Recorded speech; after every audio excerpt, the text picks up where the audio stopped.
ನನ್ನ ಹೆಸರು ಮುನಿನಂಜಪ್ಪ, ಬೆಂಗಳೂರು ನಗರ ಜಿಲ್ಲಾ ಪ್ರಧಾನ ಸಂಚಾಲಕರು.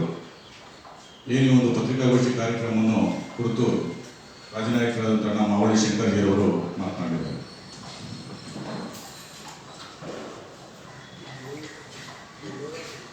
ಆತ್ಮೀಯ ಮಾಧ್ಯಮದ ಬಂಧುಗಳೇ ಮತ್ತು ಪ್ರತಿನಿಧಿಗಳೇ, ತಮಗೆಲ್ಲ ತಿಳಿದಿರುವ ಹಾಗೆ ಈಗಾಗಲೇ ಚುನಾವಣೆ ಮುಗಿದಿದೆ. ಸರ್ಕಾರ ನೇತೃತ್ವವನ್ನು ಎನ್ಡಿಎ ವಹಿಸಿದೆ. ಈ ಸಂದರ್ಭದಲ್ಲಿ ಈ ಒಂದು ಪತ್ರಿಕಾಗೋಷ್ಠಿಯ ಮುಖ್ಯ ಉದ್ದೇಶ ಕರ್ನಾಟಕದ ಶೋಷಿತ ಸಮುದಾಯಗಳ ಮಹಾ ಹೋರಾಟಗಾರರು ದಲಿತ ಚೇತನ ಪ್ರೊಫೆಸರ್ ಬಿ ಕೃಷ್ಣಪ್ಪನವರು 1974ರಲ್ಲಿ ಭದ್ರಾವತಿಯಲ್ಲಿ ಆರಂಭ ಮಾಡಿದಂತಹ ಈ ಚಳವಳಿ ಅದು ಮುಂದೆ ಕರ್ನಾಟಕದ ಉದ್ದಗಲಕ್ಕೂ ವ್ಯಾಪಿಸಿ ಲಕ್ಷಾಂತರ ತಳ ಸಮುದಾಯಗಳ ಬಡವರ ದಲಿತರ ವಿಮೋಚನೆಗಾಗಿ ಹೋರಾಡ್ತಾ ಇರುವಂಥ ದಲಿತ ಸಂಘರ್ಷ ಸಮಿತಿಯನ್ನು ತಾವೆಲ್ಲರೂ ಕೂಡ ತಮಗೆ ಆ ಚಳವಳಿ ಗೊತ್ತಿರುವಂಥದ್ದು. ಕೃಷ್ಣಪ್ಪನವರು ತಮ್ಮ ಬದುಕಿನ ಉದ್ದಕ್ಕೂ ಕೂಡ ಅತ್ಯಂತ ಸರಳವಾದಂಥ ಬದುಕನ್ನು ನಡೆಸಿದರು.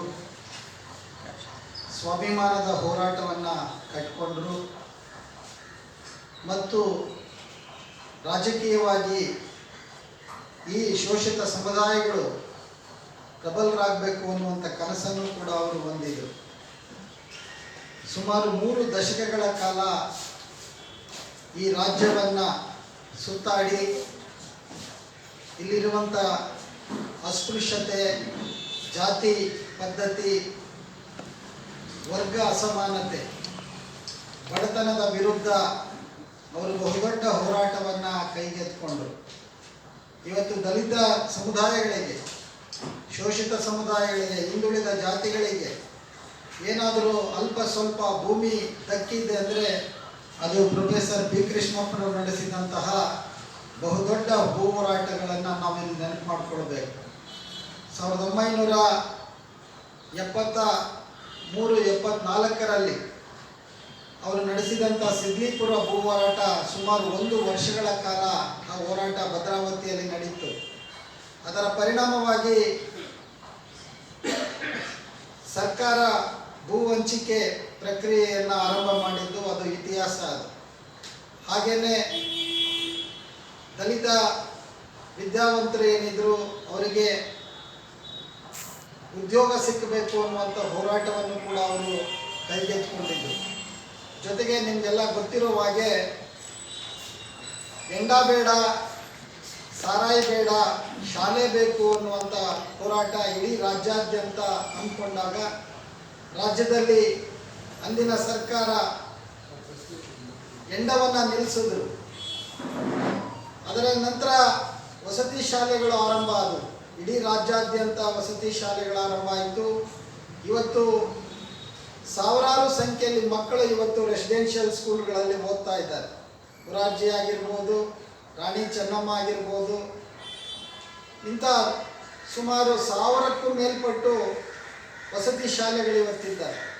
ಇವತ್ತು ವಸತಿ ಶಾಲೆಗಳಿಂದ ಅನೇಕ ಪ್ರತಿಭಾನ್ವಿತ ಮಕ್ಕಳು ಇವತ್ತು ಒಳ್ಳೆ ರಿಸಲ್ಟ್ಸ್ನ ಫಲಿತಾಂಶವನ್ನು ಇವತ್ತು ತಗೊಳ್ತಾ ಇದ್ದಾರೆ. ನಿಮಗೆಲ್ಲ ಗೊತ್ತಿದೆ, ಕಳೆದ ಈ ಮೊನ್ನೆ ನಡೆದಂಥ SSLC ಪರೀಕ್ಷೆಯಲ್ಲಿ ಸುಮಾರು 625 ಅಂಕವನ್ನು ಪಡೆದಂಥ ಒಬ್ಬ ಹೆಣ್ಣುಮಗಳು ಮೊರಾರ್ಜಿ ಶಾಲೆ ವಿದ್ಯಾರ್ಥಿನಿ ಅನ್ನೋದಕ್ಕೆ ಹೆಮ್ಮೆ ಆಗುತ್ತೆ.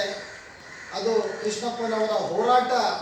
ಆವತ್ತು ಅವ್ರು ಏನು ಕನಸು ಕಂಡರು, ನಮ್ಮ ಹೆಣ್ಮಕ್ಳು ಓದಬೇಕು, ವಿದ್ಯಾವಂತರಾಗಬೇಕು ಅನ್ನುವಂಥ ಅವರು ಬಹುದೊಡ್ಡ ಕನಸಿತ್ತು. ಸಮಾನ ಅವಕಾಶಗಳು ಹೆಣ್ಣು ಮಕ್ಕಳಿಗೆ ಸಿಕ್ಕಬೇಕು ಅನ್ನುವಂಥ ಹೋರಾಟವನ್ನು ಅವರು ಮಾಡಿದರು. 86-87ರಲ್ಲಿ ನಿಮಗೆಲ್ಲ ಗೊತ್ತಿರುವ ಹಾಗೆ ಚಂದ್ರಗುತ್ತಿಯಲ್ಲಿ ಮಹಿಳೆಯರನ್ನ ಬೆತ್ತಲೆ ಸೇವೆ ಮಾಡ್ತಾ ಇದ್ರು.